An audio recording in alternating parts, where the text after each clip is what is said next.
pagbabago. Dahil sa ito ay kinakailangan tayo na magtulong-tulong. Napaunlarin ang mahal nating bayan.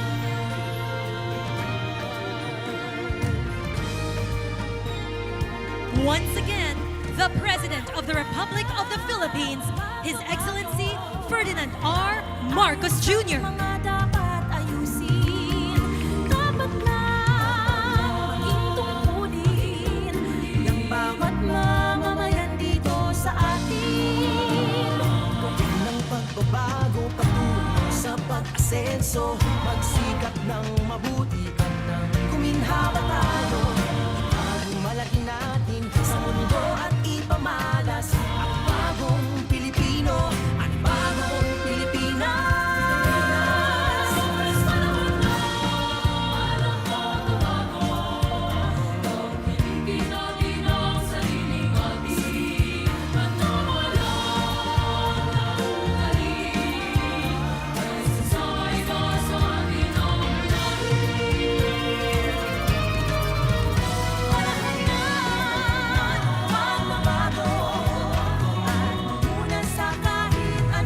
You may now be seated.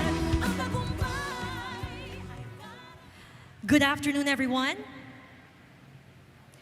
We continue to be gathered here for the Philippine Telecom Summit 2026. To give his message and synthesis, may we call on stage Department of Information and Communications Technology Secretary Henry Aguda.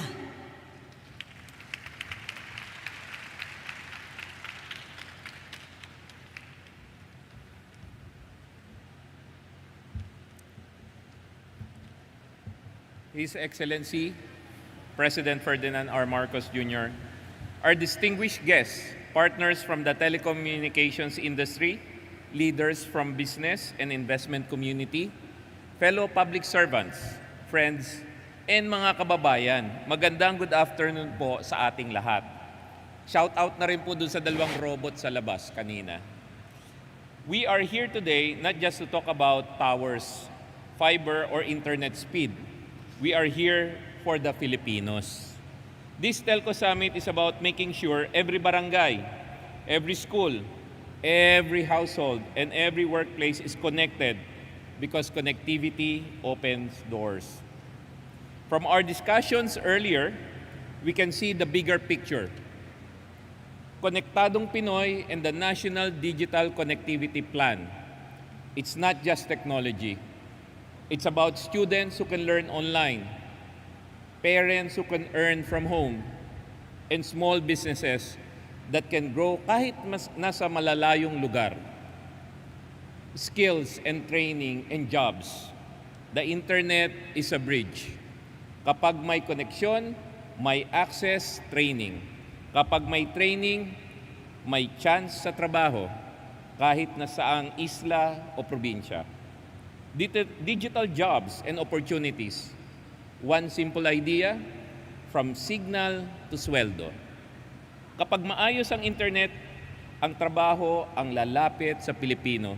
Hindi na kailangan lumuwas para lang magkaroon ng oportunidad. Digital accountability. Pinapabilis natin ang digitalization, but we make sure that it is fair, safe, and trusted. Protektado ang mamamayan, maayos ang serbisyo. Affordable and reliable internet. Hindi sapat na may connection. Dapat abot kaya, maaasahan, at ramdam ng bawat Pilipino ang benepisyo. All of these discussions point to one truth. This summit is for the people, not just technology. It's about digital bayanihan. Government, private sector, and communities working together so lahat ng Pilipino, saan man sila, ay may access at oportunidad. This is also the President's clear vision. Ikonekta ang bawat Pilipino at siguraduhin walang maiiwan offline. The internet is not a luxury. It's a right, it's a tool, and an investment for all of our future. Mga kababayan, ang work natin today is not just about plans or talks. It's about action. action for more jobs, more learning, and more opportunities so that every Filipino can thrive in the digital age.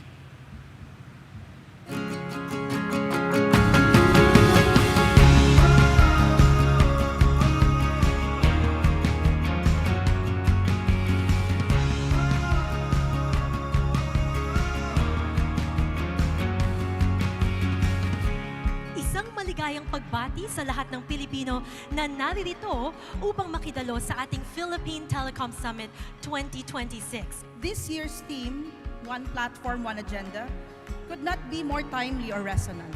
It serves as a powerful reminder that in the realm of telecommunication and ICT, we are not isolated players to build a more connected, inclusive, and prosperous Philippines.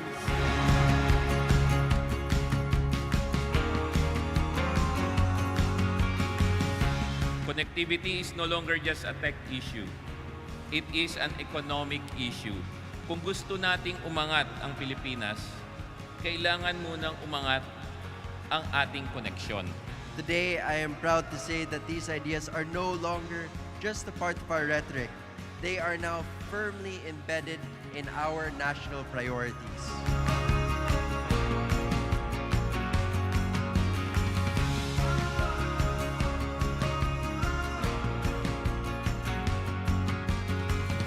Walang iwanan sa digital bayanihan.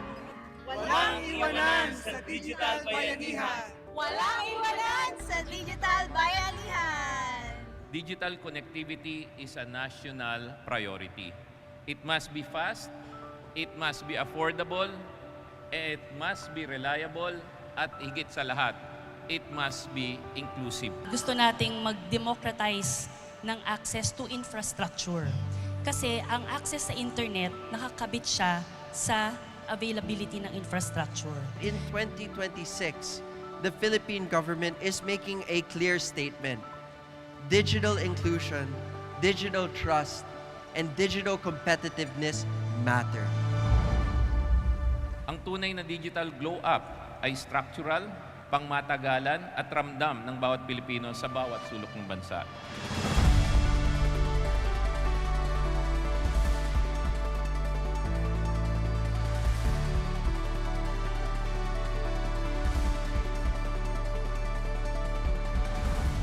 Let us use these billions of pesos not just to build infrastructure, but to unlock opportunity. Not just to connect devices, but to connect people. Not just to digitalize systems, but to empower Filipinos. A true konektadong Pinoy is achieved not by policy alone, but through sustained cooperation and collective responsibility. Kailangan natin ng sama-samang pagkilos, gobyerno, telcos, investors, innovators, at local communities.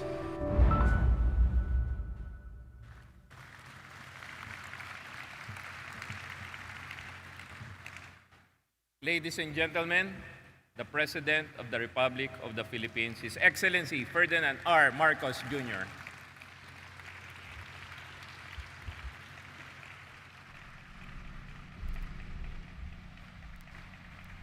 Thank you, our dear ICT Secretary, Secretary Henry Aguda. Please take your seats. The honorable members of the House of Representatives, our partners from the private sector, my fellow workers in government, distinguished guests, ladies and gentlemen, good afternoon. At this year's Telecommunication Summit, we are reaffirming a commitment of this administration that every Filipino, wherever they might be, gains the opportunity to connect, to learn, to work, and to move forward.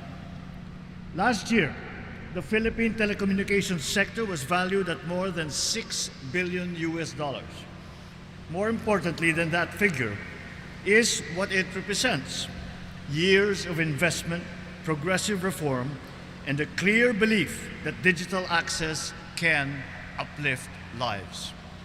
We have seen this progress take shape: the rollout of 5G networks, the deployment of fiber optic cables, the growth of mobile broadband, and the rise of digital services have transformed how Filipinos communicate, how they study, do business, and engage with government. By the third quarter of 2025, telecommunications providers will have deployed over 1.8 million cable kilometers across the whole country, connecting tens of millions of homes. These are pathways to classrooms, to markets, to opportunities that were once out of reach. Broadband and mobile internet speeds have improved in recent years. These gains mean faster access to education, to health services, government programs, and to livelihoods. Ngunit, hindi lamang ang bilis ng internet connectivity nasusukat ang kaunlaran. Nasusukat ito sa bawat Pilipinong nagkaroon ng pagkakataong guminhawa, umasenso at umangat ang kanilang buhay. Nakikita rin ito sa mga estudyante nakatira sa mga liblib na lugar, ngunit kaya lang pumasok at mag-aral sa online class. Sa ating mga kababayan na nakapag-register ng online upang makakuha ng mga serbisyong pangkalusugan o pinansyal, at sa mga pamilyang mas napapalapit sa mga impormasyon at oportunidad. After all, in today's age, connectivity is a right, a necessity, and a lifeline. Still, challenges continue to remain. While our cities enjoy high-speed and reliable service, many rural and remote areas, coastal communities, mountainous regions, and smaller islands continue to face unstable signals and limited broadband access. Delays in permits, right-of-way restrictions, fiber cuts, and power interruptions further widen these gaps. These affect real lives. They limit access to education. They constrain economic opportunity and slow national progress. Ito ang dahilan kung bakit mahalaga ang ating pagtutulungan. Kailangan magkaisa ang pamahalaan, ang pribadong sektor at mga lokal na pamayanan sapagkat walang iisang sektor lamang ang kayang harapin ang mga hamong ito. Kumilos tayo na may isang hangarin, ang maghatid ng pag-asa, ng ginhawa at pagkakataon sa bawat Pilipino. Kasama ang Department of Information and Communications Technology, isinusulong natin ang mas mabilis na reforma upang maging mas mabilis at abot-kaya ang ating mga binibigay na internet services. Kasabay nito, patuloy natin pinapalawak ang saklaw na konektibidad sa buong bansa. Through the enactment of the Konektadong Pinoy Act, we removed long-standing barriers that slowed progress and that limited competition. By dispensing with the requirement for a congressional franchise to construct, install, or operate data transmission networks, we opened the field to wider participation. The law mandates infrastructure sharing and co-location amongst providers, ending wasteful duplication, lowering deployment costs, and ensuring that every single peso that is spent delivers real value to our public. Along these reforms, we built the backbone of a truly connected government. We completed already phases 1, 2, and 3 of the National Broadband Fiber Backbone Project. Phase 1 alone provided internet connectivity to 360 government agencies, benefiting over 10 million transacting members of the public. Phases 2 and 3 expanded this reach even further, delivering internet access to around 690 government agencies and benefiting nearly 17 million transacting public. We also complemented this with direct access for our people. Under the Free Public Internet Access Program, we now maintain over 9,500 active free Wi-Fi access points in 5,057 public places, bringing opportunity closer to where Filipinos live and learn. And because connectivity must promote inclusion, we launched the Bayanihan SIM Card Project. Through this initiative, we distributed over 89,400 subsidized SIM cards, each with monthly data allocations to public school students, to teachers, and to indigent communities. We certainly thank our partners in the private sector for their continuing commitment to invest more in our country's telecommunications sector. We look forward to greater connectivity and coverage so that faster and more reliable communications and will reach more lives and more will be touched by this technology. Umaasa rin akong makikiisa sa ating mga lokal na pamahalaan upang matiyak na ang bawat Pilipino ay nakikinabang sa lahat ng ating ginagawang mga hakbang. Together, let us continue building a bagong Pilipinas where fast, reliable, and inclusive connectivity serve as a firm foundation for growth, for opportunity, and most importantly, for national unity. Maraming salamat po sa inyong lahat. Mabuhay ang bagong Pilipinas. Thank you, Mr. President. At this point, may we request the President to grant us a photo opportunity on stage. May we call on ICT Secretary Aguda and select government officials and telecommunications executives to please join him on stage.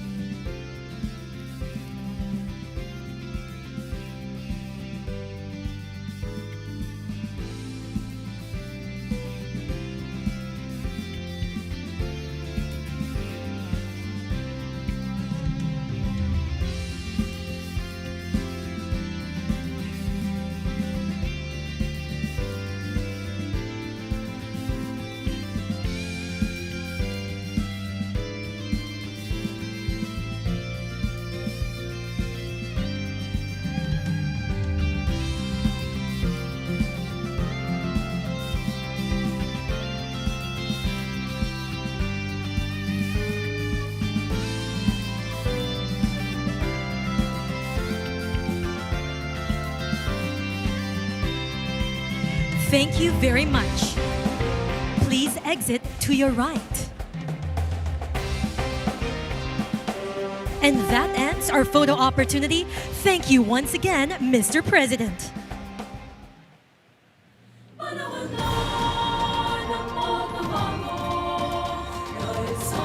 Once again, thank you, Mr. President.